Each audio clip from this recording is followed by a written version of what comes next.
Okay, so in today's video, I'm going to be welding a tubular welding rod. That's right, a tubular welding rod. Probably 99% of welders out there have never used this, maybe never even seen it, or never even heard of it. I know me myself, I'd heard of it, but I'd never seen it or used it. So yeah, we're going to take this rod, we're going to go over how big it is and some of the specs on it, and then we're going to burn it. I only have one, so hopefully it goes good. So here it is. It's just a giant rod. Like I said, it's a 3/8 diameter rod. Apparently they make up to 1/2 inch diameter. And then the back, this little metal piece, is 1/4 inch, which is usually the maximum size that welding rods get to are 1/4 inch. So there's 1/4 inch 7018 and 7024 for like big flat welds. So that's why this is 1/4 inch, because a 3/8 rod probably wouldn't fit in your stinger. Now here I have a 3/16 Lincoln Electric Excalibur 7018. It's 18 inches long. This is a pretty big rod. It's not 1/4 inch. 1/4 inch would be the biggest size they make. But if you look at it, it's 18 inches. It's the same length as a tube rod, but the tube rod is significantly, like, way fatter. These are 3/8 diameter. Even with the flux and everything on the 3/16, it's still quite a bit bigger. So let's take a good look at this thing. I'm gonna zoom in. That's the back of it. I'll give you a good view of that. It's just like a cap. And from what I've understood from reading online, this is a steel tube, and then this thing is full of powder. So some people have already figured out probably what this rod is meant for and what it's used for. You can see there's the other end. You can see there's the powder there, and it's just got some sort of glue over it or whatever. Keep it all contained. So pretty weird thing. You'll never see another welding rod like this.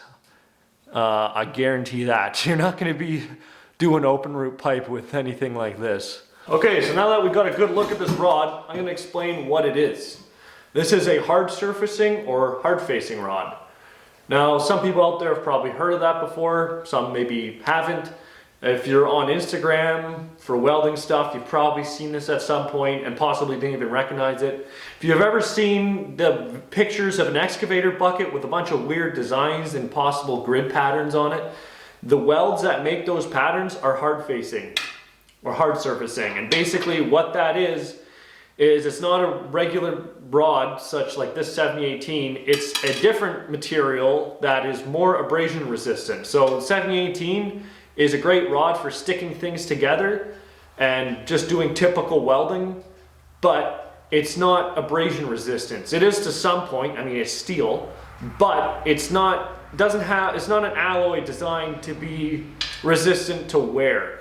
So they have these things called hard facing electrodes. I'm not going to go too far into it, but there's, flux core wire, gas shielded, regular MIG wire, there's TIG rods, there's these tubular rods, there's all kinds of that you can hard face with basically any welding process. And basically what it is, it's a layer that you put on another material. So we'll use, again, the example of an excavator bucket. The excavator bucket is already going to be made out of wear resistant plate, but there's spots on that plate that are more susceptible to abrasion and wear than others, and impact is another thing.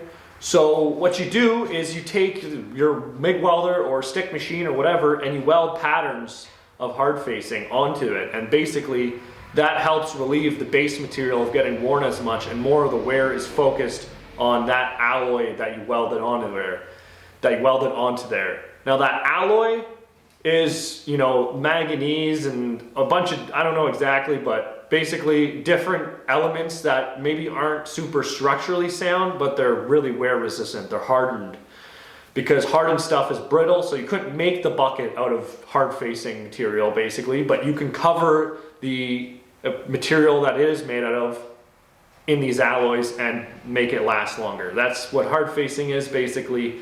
I think that's a pretty good explanation. Now there's some scenarios where you're just doing lines and patterns, and then the dirt or whatever material that is being used in the process gets trapped in those squares and all the little pockets that you've made.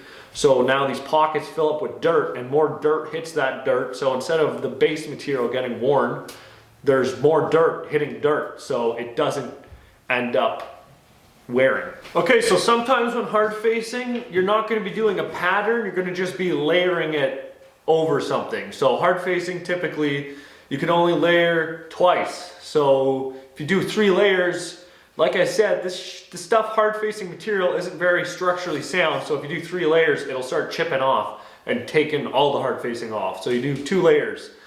So I'm going to burn this rod. We're going to see what happens. From what I read online, it looks like 150 to 180 amps. So I'm going to be running off my Yes welder over there, and we'll see if that can do it. If not, I have my Lincoln 305 in the corner there hooked up and ready to go if the Yes welder can't pick up the slack.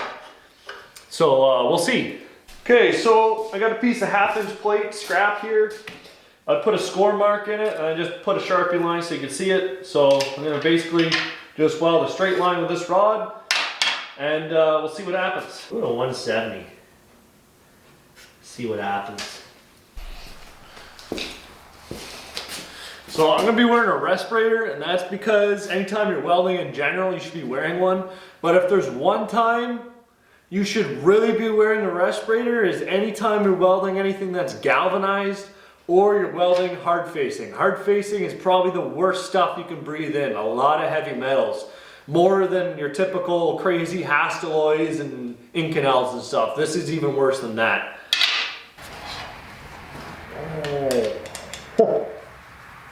Let's see here. Almost right there. Whew.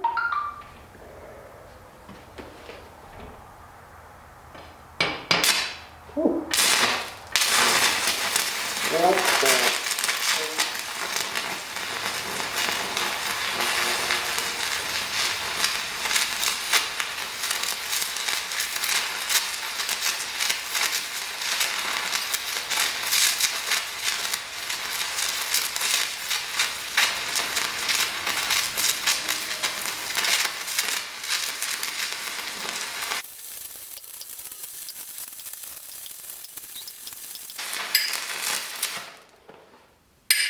Oh.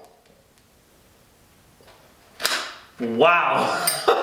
That stuff, holy sh...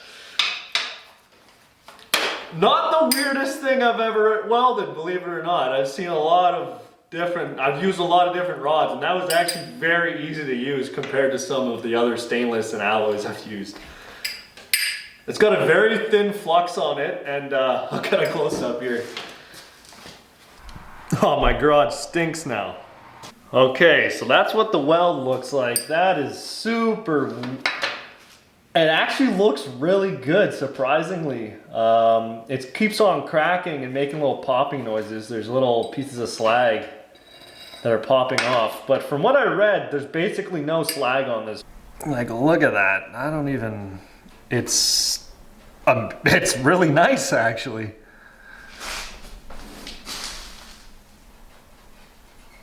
I don't know. Weird.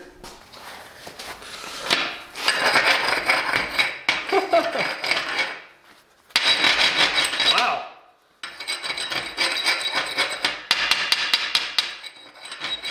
I'll take a wire wheel to it. There it is, wire wheeled. It looks pretty good, like amazingly good.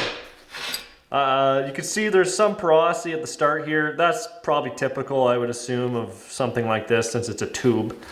Take a look at the end itself. That's the end of the rod there. You can see the powder. We'll try restarting it later. But yeah, a little bit of porosity, and you can see there's another spot of porosity over here, and then a little bit farther down there's another little small one. But that's not a huge deal. Like I said, this isn't a structural weld, this is just a hard face weld. I'll try and get some close-ups, but it's actually cracking. See, there's a crack there. There's a little crack right here that you might be able to see. Right here in that piece of porosity. Oh, there's another crack. Oh, another little porosity dot here. That's typical of a hard face weld. Like I said, it's not structural. This is just to avoid wear. Okay, so I got a file here, and we'll just file the plate. You can hear it grabbing. We'll try filing this. It doesn't, the file basically doesn't cut into it at all.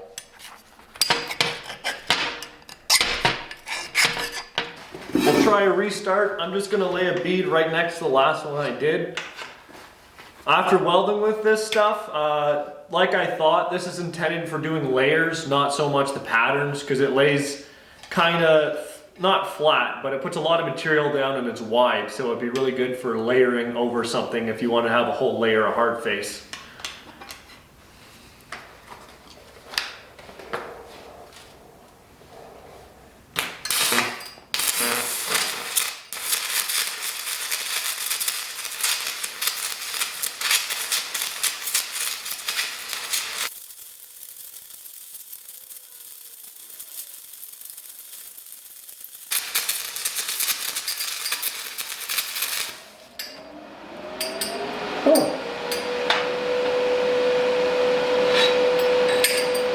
Okay, so there's the second pass. I probably overlaid it a little bit too much, just a smidge, but not really. It turned out pretty good. So that's really good that you can restart these rods. I can see how this type of rod gives you a huge advantage in hard facing, because when you have typical hard facing rods that are this style, where it's this is 718, but this is just an example, where it's just a wire covered in flux. When you have a high resistance, well, I'll just show you, you know what? Okay, so here I have a 332 stainless 317 welding rod. This is not a hard facing rod, but this is gonna show you what happens with typical hard facing rods that aren't this tubular style. There's a big issue with them, and hopefully I can show it right here. Like I said, this isn't hard facing, but this will show the issue.